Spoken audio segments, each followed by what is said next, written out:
بسم اللہ الرحمن الرحیم. خاتون حضرات، میں ہوں اختر عباس اور آپ سب کو میرا السلام علیکم. دنیا بھر میں پاکستانی پھیلے ہوئے ہیں، لاکھوں میں نہیں، کروڑوں میں پھیلے ہوئے ہیں. یہ کروڑوں محنتی ہیں، یہ سمجھدار ہیں، یہ ڈیووٹڈ ہیں، ڈیڈیکیٹڈ ہیں، لیکن ان میں سے بیشتر رشتوں کے معاملے میں چلے ہیں. جب دنیا کے کسی بھی حصے سے شام کو جب میرے پاس فون آنے شروع ہوتے ہیں، شام کو 6 سے 9 تک کا جو ٹائم ہے، یہ ہم نے امریکہ، آسٹریلیا، برطانیہ کے لیے رکھا ہوا ہے. انہی کی کالز آتی ہیں 0332-746-8746 پہ. وہ ٹائم لیتے ہیں، ایک دن کے بعد ان کو اپائنٹمنٹ مل جاتی ہے اور پھر ہم بات کرتے ہیں. یہ جو میں ابھی بات کرنے لگا ہوں، اس طرح کے 2-3 کیسز پچھلے 4 سے 5 سالوں میں ہوئے. یعنی کچھ نوجوان ایسے ہیں جو میرے 5-6 سال سے یوں سمجھیں کلائنٹ ہیں، اور زندگی کے ہر مسئلے پہ جہاں جہاں وہ پھنس جاتے ہیں تو رابطہ کرتے ہیں، اور الحمدللہ ان کی مشکل آسان ہو جاتی ہے، حل ہو جاتی ہے. مجھے یاد ہے میلبرن میں ایک نوجوان ہے، پاکستانی ہے، اور جنوبی پنجاب سے وہ گیا تھا. وہاں جا کے اس نے زندگی کا آغاز کیا. لمبے قد کا ہے، سمجھدار ہے، اور گڈ لکنگ تو ہم نہیں کہہ سکتے، قبول صورت ہے. اس نے کہا سر میں پڑھنا چاہتا ہوں، لیکن میرے پاس تو کچھ بھی نہیں ہے، نہ پیچھے ماں نے، اور جو ان کے پاس تھا لین دین کر کے ادھار پکڑ کے اس کو وہاں انہوں نے پہنچا دیا. تو اب میں کیا کروں؟ اس وقت ہمارے 1-2 جاننے والے وہاں تھے، اور وہ سائبر جو خاص طور بینکنگ کی ضرورت ہوتی ہے، وہاں سائبر کرائم زیادہ ہوتے ہیں، اس کی ان کو یوں سمجھے سیکورٹی زیادہ کرنی ہوتی ہے. تو امریکہ میں بھی، آسٹریلیا میں ان کی بہت زیادہ قدر ہے. وہاں کچھ ڈگریوں والے جو یونیورسٹی سے پڑھ کے آتے ہیں، پر اس کے ساتھ ساتھ کچھ ایسے بھی ہوتے ہیں جنہوں نے ڈگریاں نہیں لی ہوتی. یہ لوگ کورسز کرتے ہیں، ایک کورس کیا، پھر دوسرا کورس کیا، ایک چھوٹی سی جاب پہ پاؤں رکھنے کی جگہ ملی، اور پھر وہاں سے آگے بڑھتے بڑھتے بہت اچھا کمانے لگے. وہ وہاں سے امریکہ چلے گئے، اور امریکہ جا کے انہوں نے آئی ٹی کی دنیا میں خوب نام کمایا. یعنی پچھلے سال ان کی تنخواہ $3 لاکھ تھی. $3 لاکھ اچھے خاصے بنتے ہیں، یعنی 3 کو آپ کو تقریباً 3 کروڑ کے قریب یہ بن جاتا ہے. اور والد ان کے نہیں تھے. پھر انہوں نے مجھ سے رابطہ کیا کہ سر یہاں مجھے شادی کی ضرورت محسوس ہو رہی ہے، میں نے اپنے گھر کو بنا دیا، بھر دیا، اور جو غربت ہے وہ کم ہو گئی ہے. سگی خالہ نے اور سگے ماموں نے رشتہ دینے سے انکار کر دیا. جو انہوں نے جملے کہے وہ آج بھی اس کے دل پہ کھدے ہوئے ہیں. انہوں نے کہا تھا باپ نہیں ہے، پتہ نہیں کیسا ہو. سگی بہن کا بیٹا تھا، اوکے، اور اس کو بہت درد ہوا، بہت وہ تکلیف میں تھا جب اس نے مجھ سے رابطہ کیا. تو میں نے سوچا کہ اس کے لیے ہم تھوڑا آؤٹ آف دا باکس سوچتے ہیں. خاندان میں اسے رشتہ کوئی نہیں مل رہا تھا، ادھر ڈھونڈا ادھر ڈھونڈا، جس کو پتہ چلتا. اچھا، لوگ اکلوتے کو ریجیکٹ کرتے ہیں، جس کا باپ سر پہ نہ ہو اس کو بھی ریجیکٹ کرتے ہیں. اس کی کوئی ڈگری نہیں تھی، جاب بہت اچھی تھی، کام بہت اچھا تھا، ارن بہت اچھا کر رہا تھا. ایون اس نے وہاں سپورٹس کار رکھی ہوئی تھی، گھر اپنا تھا. لیکن وہ جو خاندان کی ایک ایسٹ کے طور پہ بعض خاندانی لوگ سمجھتے ہیں کہ بچہ خاندانی ہونا چاہیے، انہیں لگتا تھا کہ یہ سیلف میڈ ہے، پتہ نہیں مزاج کا کیسا ہو. چونکہ لوگوں نے دیکھا ہے کہ اکیلا جو بچہ گرو کرتا ہے اس کے مزاج میں، کریکٹر میں، شخصیت میں 10 خامیاں رہ جاتی ہیں. اوکے، پھر ہم نے جہاں سے انہوں نے کورسز کیے تھے تو ایک ان کے ٹیچر بہت اچھے تھے. تو میں نے گزارش کی کہ اس ٹیچر سے رابطہ کریں. وہ ان کی مینٹورنگ بھی ہوتی تھی، بہت اچھا تعلق تھا.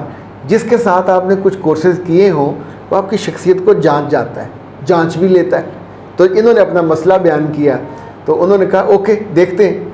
تو ایک فیملی پاکستان سے وہاں شفٹ ہوئی تھی، اور اس کی بچی کو 6 ماہ 7 ماہ ہوئے تھے، اور وہ بھی ان کے پاس کورس کر رہی تھی. ٹیچر نے ان دونوں کو ملوایا. دونوں کو ایک دوسرے کی عادات اچھی لگی، اور دونوں نے ہولے ہولے اپنا تعارف بڑھایا، تعلق بڑھایا، ان کے خاندان تک پہنچا. انہیں بھی لڑکا اچھا لگا. اللہ نے ہم سب کو 2 آنکھیں دی ہیں تو دکھتی ہیں. ان سے اب لوگوں کو جانچ لیتے ہیں، پرکھ لیتے ہیں. بہت اندر سے کوئی سازشی ہو تو نہ سمجھ آئے، ورنہ عام طور پہ سمجھ آ جاتا ہے. پھر دونوں کی شادی ہو گئی. شادی کے تک کا جو وقت تھا بہت اچھا گزرا. پھر ایک بچہ بھی ہو گیا. اس بیچ نے اس لڑکے نے اپنی ایک بہن اور بہنوئی کو وہاں بلا لیا, اپنی والدہ کو وہاں بلا لیا, اور بہت اچھی زندگی چلنے لگی. اور اسی دوران پھر اس کی اپنے ماموں سے ملاقات ہوئی اور ممانی کی, اور انہوں نے جو پہلا جملہ کہا اس لڑکی کو دیکھ کے اور اس کے بچے کو دیکھ کے وہ یہ تھا کہ اپنے لیول پہ شادی نہیں کی.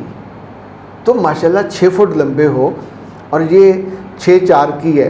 اب سوچیں 6 فٹ اور 6'4" میں ایک مناسب سا وہ ہے, بہت زیادہ ڈفرینس نہیں ہے. وہاں تو ہم نے یعنی یوں بھی دیکھا ہے گلی ڈنڈا ہوتا, لیکن اب یہ زہر بھرنا شروع کیا سگے ماموں نے. پھر ممانی نے اس پہ مور اوور کیا کہ تمہارے پاس یہ بھی نعمت ہے, تمہارے پاس یہ بھی نعمت ہے, اور تمہیں تو اپنے جیسے خاندان میں. اچھا, یہ بات کہتے ہوئے کیا خیال ہے بھول گئے ہوں گے کہ ان کے پاس بھی رشتہ آیا تھا اور دے ریجیکٹڈ اس بچے کو, جس کو اب وہ مشورہ دے رہے ہیں کہ تم نے, چونکہ یہ لڑکی ان کی سگی بیٹی سے زیادہ خوبصورت ہے, اور یہ لڑکا پہلے اس نے ماموں کی سنی, ممانی کی سنی, پھر خالہ کی سنی, پھر ننہال والے خاندان میں سے کتنے ہی لوگوں نے فون کر کے پاکستان سے اسے کہا کہ ہم نے سنا کہ تم نے بہت ہی بے وقوفی والا فیصلہ کیا.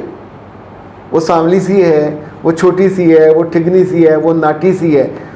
وہ جو ایک طرح کے جنت کے حصے میں رہ رہا تھا زندگی کے اس موڑ پہ, جب 10 لوگ ریجیکٹ کر چکے تھے, سگے لوگ ریجیکٹ کر چکے, ایک خاندان نے ایکسیپٹ کیا, لڑکی زندگی میں آئی, اور اللہ نے اس کی کسی نیکی کی وجہ سے اس کو صاحب اولاد بھی کر دیا. اب وہ مجھ سے کہہ رہا تھا کہ سر میں اس لڑکی کو اپنی زندگی میں لے کے بہت شرمندہ ہو رہا ہوں, میں بہت ڈیفینسو ہوں, مجھے شرم آتی ہے اس کو لے کے چلتے ہوئے بھی, اس کو لے کے کہیں جاتے ہوئے بھی, ایون میں اس کے بچے کو اٹھانے پہ تیار نہیں. اب میری باری تھی اور میں نے کچھ باتیں وہ کہیں جو عام طور پہ میں نہیں کہتا. میں نے اسے پوچھا کہ لڑکی معذور ہے, کہ لگے نہیں کماتی ہے, انہوں نے کہا جی ہاں جاب کرتی ہے, چونکہ ظاہر ہے اسی ساتھ سے پڑھی تھی. اس وقت تو لڑکی 1.5 لاکھ یعنی تقریباً آپ سوچیں کہ 1.5 کروڑ کے قریب وہ کماتی ہے. اور پھر میں نے اسے کہا اپنی تصویریں بھیجو, اس نے تصویریں بھیجی. یقین مانیے خوش شکل لڑکی, خوبصورت لڑکی, یعنی اس سے بھی زیادہ خوبصورت تھی, جتنا وہ خود تھا قبول صورت اس سے زیادہ خوبصورت تھی. اللہ نے اولاد بھی ویسی عطا کی. لیکن آپ یہ سوچئے کہ ہم اندر سے اتنے کمزور کیوں ہوتے ہیں کہ اللہ کی دی ہوئی نعمتوں کو انجوائے کرتے کرتے, ان کو اپنی زندگی کا حصہ, مضبوطی, خوبصورتی بناتے بناتے ان جھوٹے اور مکار اور فریبی رشتوں کی زبان سے نکلے ہوئے زہر کو ہم گھونٹ گھونٹ پینے لگ جاتے ہیں. اور یہ جانتے ہوئے بھی کہ میں کس پروسیس سے یہاں تک پہنچا ہوں, یہ مجھے کیسے ملی, کتنی مشکل میں ملی.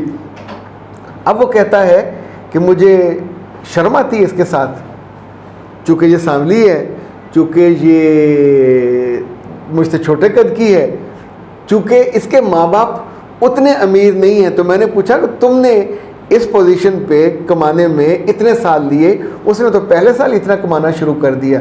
ذہانت میں بھی تم سے وہ تیز ہے, قسمت میں بھی تم سے تیز ہے, بخت اس کے تیز ہیں. اور وہ غربت کی ماری اگر ہوتی تو امریکہ تو نہ پہنچتی, اس کے والدین بھی ساتھ پہنچیں. اس کا مطلب ہے یہ تمہارے ماموں خالائیں جو قریبی عزا وقارہ وہ بھی یہ بھی جھوٹ بولتے ہیں. ان سے تم چین سے رہتے جیتے وستے برداشت نہیں ہو رہے. جس بات کو سمجھنا چاہیے زندگی میں کہ جن لوگوں نے آپ کو مشکل دنوں میں مدد نہیں کی ہوتی, جب آپ کی زندگی آسان ہو جائے, موٹر وے پہ چل جائے, تو یہی لوگ کھڑے ہو کے ہاتھ کے اشارے کر کر کہتے ہیں تو نے فیصلہ غلط نہیں کیا. تو ہم اتنے کچے کانوں کے کیوں ہوتے ہیں؟ پنجابی کا محاورہ جانتے ہیں نا, وہ جو ہے لائی لگ نہ ہوئے کارالا تو چندرا گوانڈ نہ ہوئے. تو وہ لڑکے جو پھر لائی لگ بھی ہوتے ہیں, چندرے بھی ہوتے ہیں, اس طرح کی باتیں کرتے ہیں. اور میں ایک بات جانتا ہوں کہ نعمتیں شکر گزار لوگوں کو ملتی ہیں اور قائم رہتی ہیں, ناشکرے لوگوں سے نعمتیں واپس ہو جاتی ہیں. اور واپسی کے بعد پھر لوگ دونوں آنکھوں میں آنسو بھر بھر کے روتے ہیں. کبھی کبھی تو آنکھوں میں پھر اسے کہتے ہیں پنجابی میں کچھ ہونے دے کے روتے ہیں, پر اس وقت کوئی چپ کرانے نہیں آتا. تب صرف محرومی ہوتی ہے کہ میں نے یہ کیا بے وقوفی کی, پر بے وقوفی اپنے ہاتھوں سے اور اپنی کم عقلی سے کرتے ہیں لوگ. اختر عباس کو دیجیے اجازت. السلام.